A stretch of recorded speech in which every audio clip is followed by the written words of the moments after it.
چې زوی تا په رابطې پوی درد مې درته راغلی دي. سلامونه کلي احترامات مو افطاري کې ملګرو جوړ روغ او خوش خوشحاله او تر تازه باست. نن زه د میوند ولسوالۍ څخه دلته کندهار ته راغلی یم د سیام ځای ته. نو سیام چې تاسو ښه پېژنئ ښه تمثیل کوي نو په دا ډېر وخت تاسو هم تمثیل نه لیدلی دوی به هم اوس تاسو ته تمثیل وکړي تمثیلي پارچه وړاندې کړي لیدونکي لا ډېر وخت نه دی لیدلی.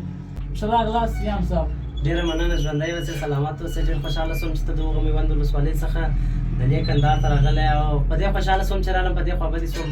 چې بېرته راسه ځې او ما تا ته په ټلیفون کې وویله مال روژه مات راسره وکړه بیا راسه ولاړ شه تا ولیا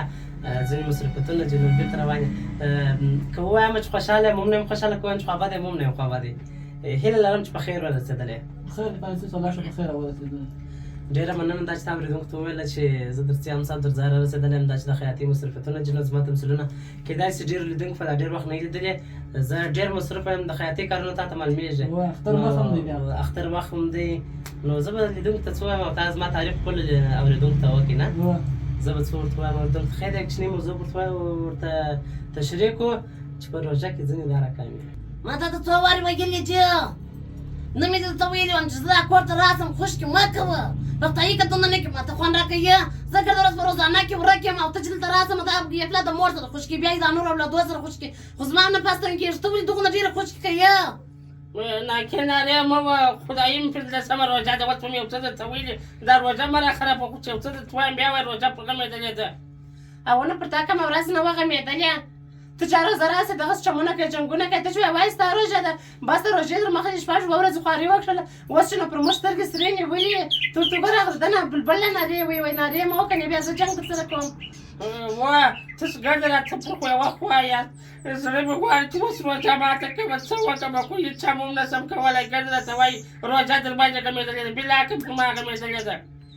چې زوی تا په رابطې پوی درد مې درته راغلی دي زه تا ته د چل مسه دود دې کې څه رسوه ویلی وم څه وکړم سپېژنې دي ته داکه په داکه خوشکې کوې ته چې وایې ستا روژه دې ولې ده سړی چې روژه ونیسي په دغه روژه چې دی په کال کې یوه میاشته د یولس میاشتې بوټ ته څښه دوه څه خورو څه چټو د یوه میاشتې ته روژه نسي نیولی بلا بېخاني د جنګونه کې کور لوچ ماته یي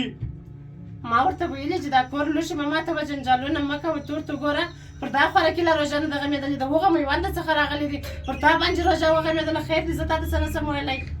تاسو ماته ډډ راوشتل